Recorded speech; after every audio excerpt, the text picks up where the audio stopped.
Good day, this is Martin for Secrets Men's Beauty Business, a second episode where I'll be talking to you about dermal fillers.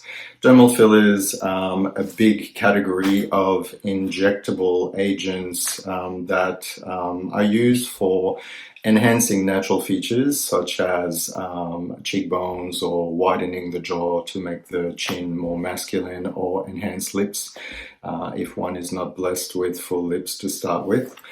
They can also be used to address volume loss. Volume loss can be caused by excessive weight loss or trimming down very rapidly, such as what bodybuilders have to do before competition.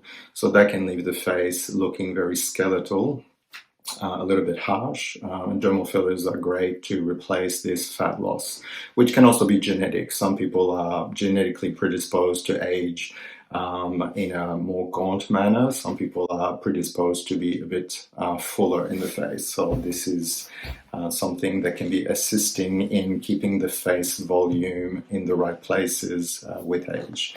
They can also be used for skin hydration. So some of those filling agents, such as hyaluronic acid, is a water-binding sugar. So it can be used in the dermis itself as a water-binding agent, a bit like water crystals in pot plants.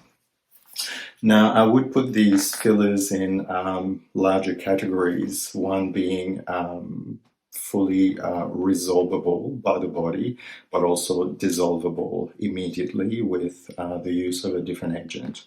Then there are the fillers which break down, are fully resorbable, but just through the natural body processes of breaking it down.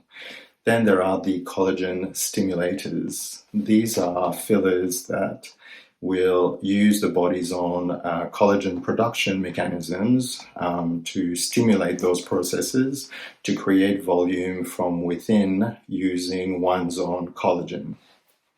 And then finally, there are the permanent fillers. So these are fillers that are usually synthetic, which will not break down, which will deliver permanent or long-lasting volumization.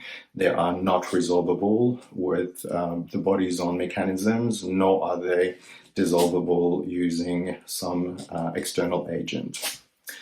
Now, I would say more than 80, possibly 90% of all the fillers delivered today are made of hyaluronic acid. Firstly, because hyaluronic acid is a naturally occurring substance in the body. You can find that in your own skin, in your eyes, in your joints. Very few people have a reaction to hyaluronic acid. It's a substance that the body recognizes as its own, and unlike collagen, which is rarely used these days, is not sourced from animals, and therefore no allergy tests are required because it is biocompatible straight out of the box. So we can inject that without the need for prior allergy tests.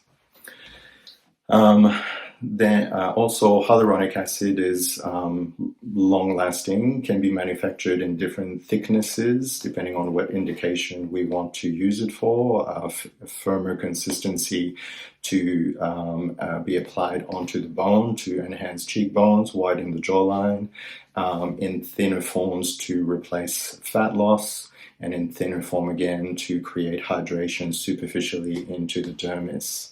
And hyaluronidase is the enzyme which is also produced by the body, which is also available in a little vial, which we can use to dissolve the filler rapidly. Very, very useful in the management of risks and unwanted side effects, because if the filler is lodged in the wrong area, it can be dissolved. If the filler is inserted or causes an issue of any description, because there are rare intolerance reactions that take place, we can remove the filler using hyaluronidase. Then there's the collagen stimulators. Collagen stimulators use the fibroblasts, which are the cells in the body which produce collagen.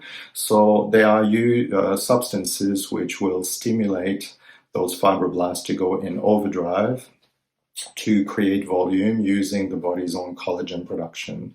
Now, these are also resorbable fillers in the sense that the body will produce the collagen, but then this collagen will be resorbed in time.